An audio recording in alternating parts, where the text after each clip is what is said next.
Bonjour à tous.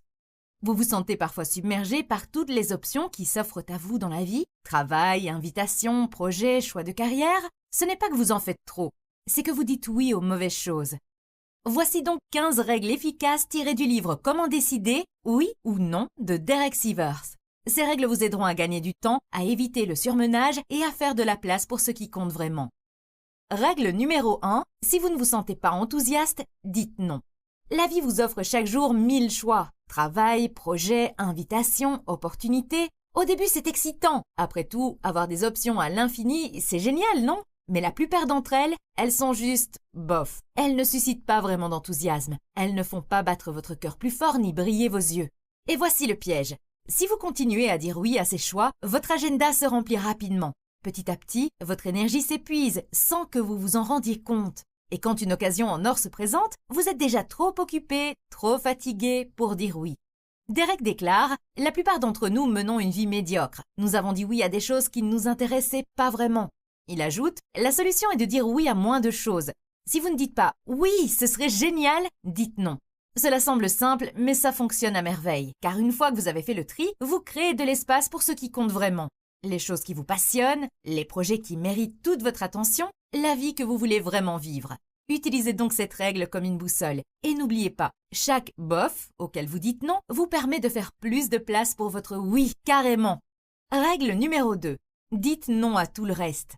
Steven Pressfield s'est qualifié d'auteur pendant des années mais n'a jamais terminé un livre. Il a donc pris une décision radicale. Il a loué une cabane pour se concentrer sur l'écriture. Il a déclaré « Je n'ai parlé à personne pendant cette année. Je ne suis pas sorti. Je me suis contenté de travailler. J'avais un livre en tête et j'avais décidé que je terminerais ou que je me suiciderais. Je ne pouvais plus m'enfuir, ni décevoir les autres, ni me décevoir moi-même. C'était ça ou la mort. Oui, pas d'amis, pas de distraction, plus aucune décision à prendre. Juste le travail. » Après une année passée à lutter contre ses démons, il a terminé son premier livre. Il n'est pas devenu un best-seller, mais cela n'avait pas d'importance, car il avait enfin vaincu la seule chose qui le retenait, la résistance. Derek dit que un grand oui ou non est un excellent filtre, mais parfois les filtres ne suffisent pas. Parfois, vous n'avez pas besoin d'une autre décision. Vous devez prendre une seule décision et fermer la porte à toutes les autres. C'est ainsi que le vrai travail est accompli. Choisissez la seule chose qui compte, puis traitez toutes les autres options comme si elles n'existaient pas jusqu'à ce que ce soit terminé. Règle numéro 3. Si cela ne vous touche pas maintenant, c'est que ce n'est pas le bon objectif. Nous aimons penser que les objectifs concernent l'avenir. Vous voulez écrire un livre, lancer votre entreprise de crème glacée, enfin perdre du poids. Vous fixez donc votre objectif, vous le notez et vous vous dites « je vais bientôt m'y mettre ». Mais si vous ne faites toujours rien, Derek dit « laissez tomber, c'est probablement un mauvais objectif ». Pourquoi? Parce qu'un mauvais objectif vous fait dire « je veux faire ça un jour, je commencerai quand j'aurai le temps ». Mais un bon objectif vous motive et vous savez exactement quoi faire ensuite. Vous êtes patient, vous restez éveillé jusqu'à 2 heures du matin, puis vous vous remettez au travail à 7 heures.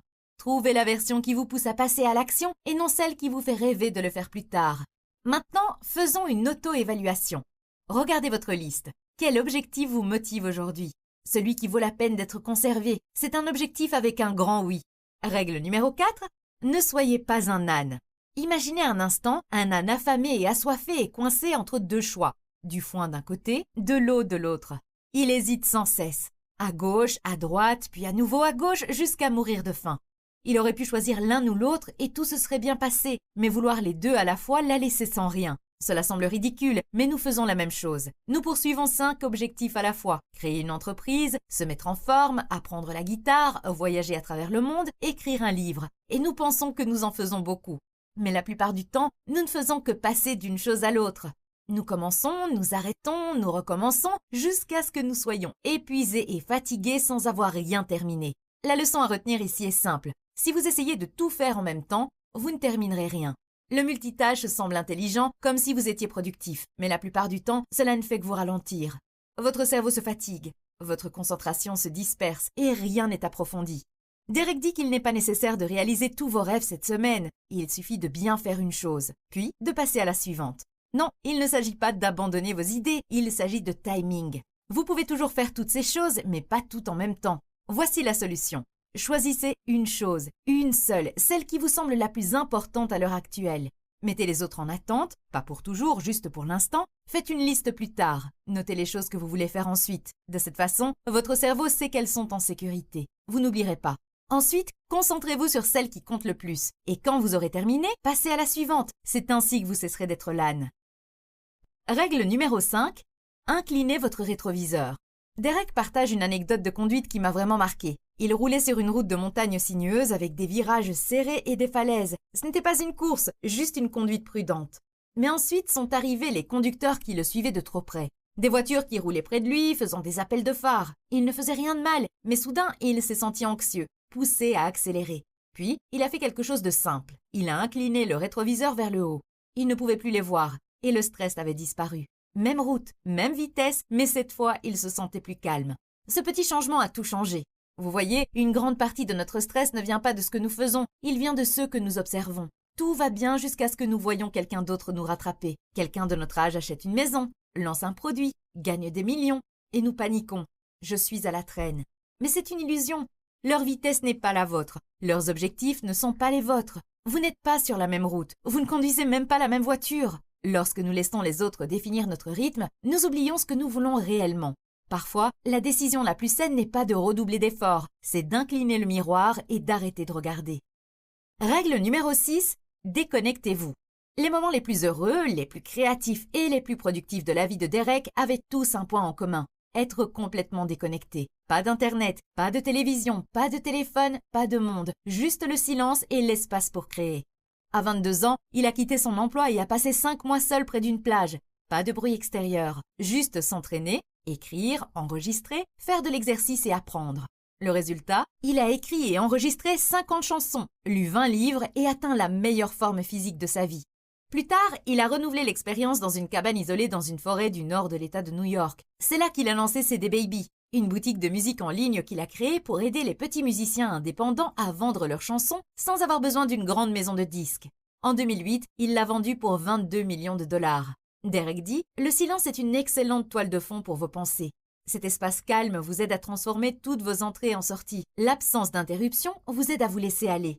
Et voici la vérité. Ce que la plupart des gens appellent aujourd'hui connexion, ce n'est qu'une addiction. Une addiction aux mises à jour, aux notifications, aux chats, aux flux et au bruit. Mais si vous voulez créer, ces choses sont des obstacles. Essayez ceci. Éteignez tout, même pour 2 heures. Téléphone, Wi-Fi, notifications. Puis concentrez-vous, écrivez, entraînez-vous, créez quelque chose. Pendant que les autres consomment, vous créez. Règle numéro 7, il n'y a pas de limite de vitesse. Quand Derek avait 17 ans et s'apprêtait à entrer à l'université de musique, il a rencontré un certain Kimo. Kimo est un musicien professionnel qui était diplômé de la même école et y enseignait même. Kimo lui a dit « Je peux t'enseigner 2 années d'université en seulement quelques leçons. Je pense que tu peux obtenir ton diplôme en 2 ans si tu comprends qu'il n'y a pas de limite de vitesse. » Derek a accepté et ce qui a suivi a été incroyable. En une seule leçon de 3 heures, Kimo a enseigné à Derek ce que la plupart des étudiants apprennent en un semestre entier. Ils ont ensuite suivi 4 autres leçons, chacune contenant ce que les autres apprennent en plusieurs mois. Tout simplement. Lorsque Derek s'est présenté à l'université, on lui a fait passer un test de niveau. Grâce à ce qu'il avait appris avec Kimo, il l'a réussi haut la main. Il a sauté les 6 premiers semestres de cours de musique. Mais il ne s'est pas arrêté là. Kimo lui a dit d'acheter simplement les manuels des cours obligatoires, de les étudier, de faire les devoirs, puis d'aller directement voir le chef de département et de passer l'examen final. C'est ce qu'il a fait et il a réussi. Entre tout cela et ses cours réguliers, Derek a obtenu sa licence en seulement 2 ans et demi, à seulement 20 ans. Il a réussi, non pas parce qu'il se précipitait, mais parce qu'il avait compris cette simple vérité. Il n'y a pas de limite de vitesse. Comme le disait Kimo, le rythme standard est pour les nuls. Ce rythme, il est conçu pour que tout le monde puisse suivre. Mais si vous avez la motivation, la curiosité et la discipline nécessaires, vous pouvez aller beaucoup plus vite que ce que tout le monde attend de vous. Et cela ne vaut pas seulement pour l'école, cela vaut pour la vie. Alors, quelle est votre version de l'université ? Quelle est la chose que vous faites à un rythme normal et que vous pourriez terminer plus rapidement si vous arrêtiez d'attendre et que vous le faisiez à votre façon ? Règle numéro 8. Détendez-vous pour obtenir le même résultat. À l'époque où Derek vivait près de la plage à Santa Monica, il avait une routine, un circuit à vélo de 24 km le long de l'océan et chaque fois qu'il roulait, il se donnait à fond. Tête baissée, visage rouge, sprintant tout au long du parcours. Il terminait toujours en 43 minutes, quoi qu'il arrive.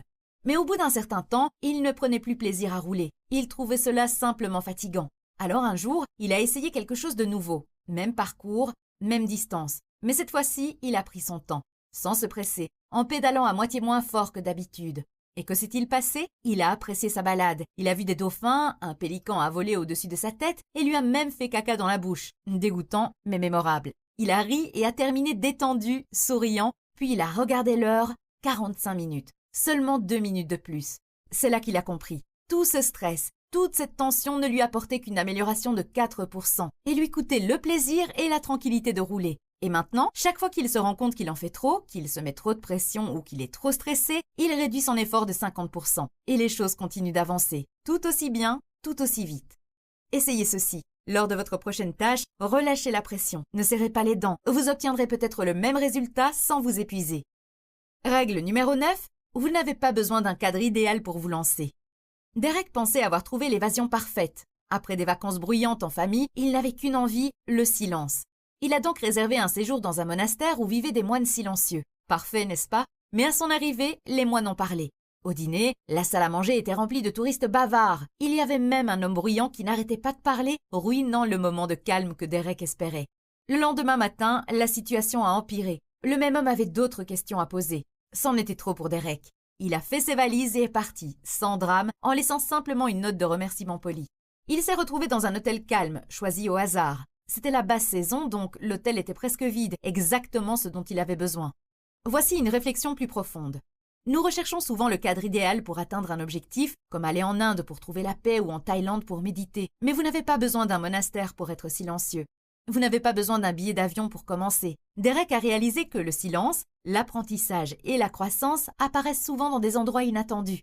Lorsque vous vous débarrassez du cadre idéal et que vous vous concentrez sur le véritable objectif, vous pouvez obtenir ce que vous voulez dès maintenant. Oubliez le cadre idéal. Demandez-vous, quel résultat est-ce que je souhaite réellement? Puis, trouvez le moyen le plus simple et le plus proche d'y parvenir, sans passeport. Règle numéro 10. Dossier futur possible. Vous est-il déjà arrivé d'avoir une vision grandiose et passionnante pour votre vie? C'est ce qui arrive tout le temps à Derek. Il fait des recherches effrénées, planifie les étapes, se sent totalement engagé. Et puis, à peine un mois plus tard, il rêve d'autre chose. Une toute nouvelle vision, une direction complètement différente. Au début, il se sentait coupable, comme s'il ne pouvait pas s'en tenir à un seul plan, comme s'il devait agir sur chaque nouvelle idée, sinon il perdait son temps. Mais ensuite, il a fait un petit changement. Il a créé un dossier sur son ordinateur intitulé « Futur possible ». Désormais, chaque fois qu'il a une nouvelle idée, il la note et l'enregistre dans ce dossier, sans pression, sans culpabilité. Juste une bibliothèque de possibilités passionnantes, certaines absurdes, d'autres qui continuent de l'attirer. Et tous les quelques mois, il ouvre ce dossier et se demande laquelle me semble la plus vivante en ce moment. C'est alors qu'il sait qu'il est temps de passer à l'action. Alors, si vous avez une grande idée, ne la tuez pas.